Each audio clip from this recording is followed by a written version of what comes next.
اچھا، 21ویں صدی کی سب سے اہم دشمنی کون سی ہو سکتی ہے؟ بہت سے لوگوں کے نزدیک یہ بھارت اور چین کے درمیان چلنے والی کشمکش ہے۔ یہ کہانی صرف اونچے پہاڑوں اور متنازع سرحدوں کی نہیں، بلکہ یہ عالمی طاقت کے مستقبل کی کہانی ہے۔ تو آئیے اس پیچیدہ تعلق کی گہرائیوں میں اترتے ہیں۔ دنیا کی چھت پر جہاں ہوا میں سانس لینا بھی مشکل ہے، وہاں دنیا کی دو سب سے بڑی آبادیاں، دو ایٹمی طاقتیں ایک دوسرے کے آمنے سامنے کھڑی ہیں۔ یہ کوئی عام سرحد نہیں ہے، یہ ایک ایسا محاذ ہے جہاں دنیا کی 1/3 آبادی کا مستقبل داؤں پہ لگا ہوا ہے۔ ان بلند و بالا خاموش پہاڑوں میں ایسی کشیدگی ہے جو کسی بھی وقت ایک بڑے طوفان میں بدل سکتی ہے۔ ذرا سوچئے، دو ملک، دونوں کے پاس ایٹمی ہتھیار ہیں، لیکن ان کے فوجی ایک دوسرے سے پتھروں اور ڈنڈوں سے لڑ رہے ہیں۔ جی ہاں، یہ کوئی پرانے زمانے کی جنگ نہیں، بلکہ آج کے کڑوی حقیقت ہے۔ ایک معاہدہ ہے جو انہیں بندوقیں استعمال کرنے سے تو روکتا ہے، لیکن ایک دوسرے کی جان لینے سے نہیں روک پاتا۔ یہ کیسی عجیب بات ہے نا؟ مگر یہ کہانی صرف سرحد کی لڑائی پر ختم نہیں ہوتی۔ اگر ہمیں اس دشمنی کی اصل جڑ کو سمجھنا ہے تو ہمیں 3 بالکل الگ الگ میدانوں کو دیکھنا ہوگا۔ پہلا، فوجی محاذ، دوسرا، معاشی میدان، اور تیسرا، عالمی بساط۔ تو آئیے ان تہوں کو ایک ایک کر کے کھولتے ہیں۔ ایک وقت تھا، زیادہ پرانی بات نہیں، جب ہندی چینی بھائی بھائی کا نعرہ گونجتا تھا۔ 40 کی دہائی میں جب یہ دونوں ملک نئے نئے آزاد ہوئے تھے تو انہوں نے مل کر ایک نئے ایشیا کا خواب دیکھا تھا، لیکن یہ دوستی، یہ خواب بہت جلد ٹوٹ کر بکھر گیا۔ تو آخر غلط کیا ہوا؟ سب سے پہلے تو تبت کا وہ بفر زون ختم ہو گیا جو دونوں کے بیچ تھا۔ پھر 1959 میں دلائی لاما کا بھارت میں پناہ لینا چین کو شدید ناگوار گزرا، اور پھر 1962 کی جنگ نے دوستی کے تابوت میں آخری کیل ٹھونک دی۔ اس دن سے جو بے اعتمادی کی دیوار کھڑی ہوئی وہ آج تک قائم ہے، اور گلوان جیسی جھڑپیں اسی دیوار میں پڑنے والی دراڑیں ہیں۔ آج کی تاریخ میں یہ سرحد ایک قلعے جیسی بن چکی ہے۔ دونوں طرف سے پہاڑوں کو کاٹ کر سڑکیں اور سرنگیں بنائی جا رہی ہیں، ہوائی پٹیاں بچھائی جا رہی ہیں۔ یہ ایک ایسی دوڑ ہے جس میں چین فی الحال کافی آگے نظر آتا ہے، اور اس کی ہر نئی سڑک بھارت کے لیے ایک نیا اسٹریٹجک چیلنج بن کر سامنے آتی ہے۔ اور بات صرف سڑکوں اور پلوں کی نہیں ہے۔ چین سرحد پر نئے گاؤں بسا رہا ہے، زمین پر اپنی ملکیت کے نئے ثبوت قائم کر رہا ہے۔ 600 سے زیادہ نئے گاؤں۔ اس کا مطلب یہ ہے کہ چین صرف فوجی طور پر نہیں بلکہ شہری آبادی کے ذریعے بھی اپنی پوزیشن مضبوط کر رہا ہے۔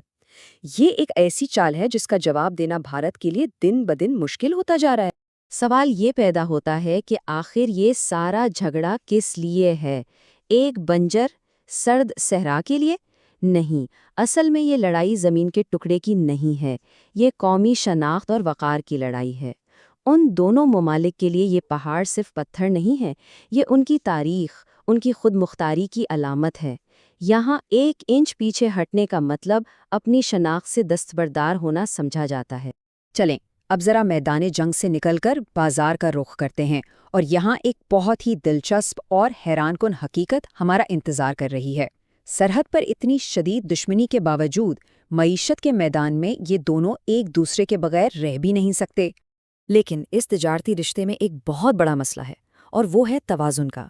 دیکھیں، چین بھارت کو بہت کچھ بیچتا ہے، لیکن اس سے خریدتا بہت ہی کم ہے۔ یہ جو عدم توازن ہے نا، یہ بھارت کے لیے ایک طرح سے معاشی زنجیر بن گیا ہے، جس کا دوسرا سرا سیدھا چین کے ہاتھ میں ہے۔ بین الاقوامی تعلقات میں اسے ہتھیار بند باہمی انحصار کہتے ہیں۔ مطلب یہ کہ جب 2 ملکوں میں بھروسہ ختم ہو جائے تو ان کے تجارتی تعلقات امن کی ضمانت بننے کے بجائے خود ایک ہتھیار بن جاتے ہیں، اور یہی وہ خطرناک کھیل ہے جو بھارت اور چین اس وقت کھیل رہے ہیں۔ اور یہ صرف کوئی تھیوری نہیں ہے، یہ سب عملی طور پر ہو رہا ہے۔ جب سرحد پر کشیدگی بڑھتی ہے تو معاشی میدان میں گولے داغے جاتے ہیں۔ بھارت نے ٹک ٹاک سمیت سینکڑوں چینی ایپس پر پابندی لگائی، تو جواب میں چین نے اہم خام مال کی سپلائی روک دی۔ تو یہ ایک ایسی جنگ ہے جو اب بندرگاہوں اور فیکٹریوں میں لڑی جا رہی ہے۔ لیکن یہ لڑائی صرف زمین تک محدود نہیں رہی، اب ایک نیا، بہت بڑا محاذ کھل چکا ہے۔ بحر ہند کی وسیع نیلی لہریں، جو سمندر کبھی بھارت کا آنگن سمجھا جاتا تھا، اب وہاں ایک نیا طاقتور کھلاڑی آ چکا ہے، اور اس کا نام ہے چین۔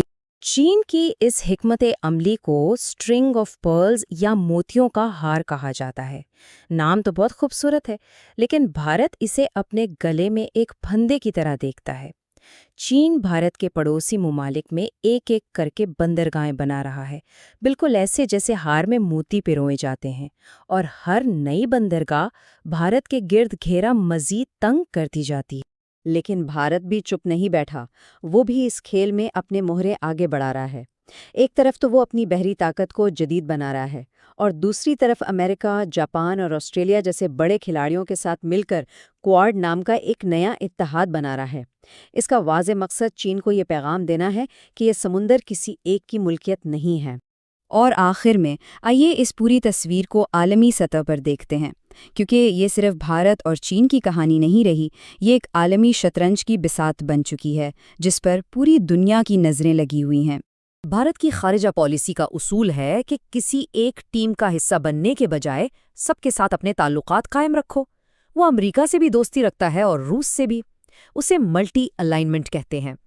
اس کا مقصد یہ ہے کہ کسی ایک طاقت پر انحصار کرنے کے بجائے اپنے لیے زیادہ سے زیادہ آپشنز کھولے رکھے جائیں۔ اس کی سب سے بڑی مثال بھارت کے ہتھیاروں کی خریداری میں نظر آتی ہے۔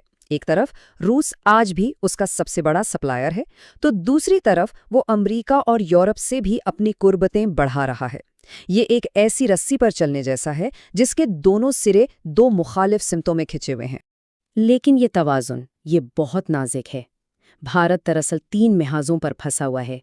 معیشت کے لیے چین پر انحصار، ہتھیاروں کے لیے روایتی طور پر روس پر انحصار، اور چین کو روکنے کے لیے ایک غیر یقینی امریکہ پر بڑھتا ہوا انحصار۔ یہ ایک ایسا جال ہے جس سے نکلنا بالکل بھی آسان نہیں۔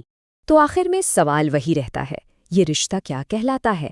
دشمنی کا، شراکت داری کا، یا پھر دونوں کا؟ اس ایک سوال کا جواب نہ صرف ایشیا کا بلکہ شاید پوری دنیا کا مستقبل طے کرے گا۔ یہ ایک ایسی کہانی ہے جس کا اگلا باب ابھی لکھ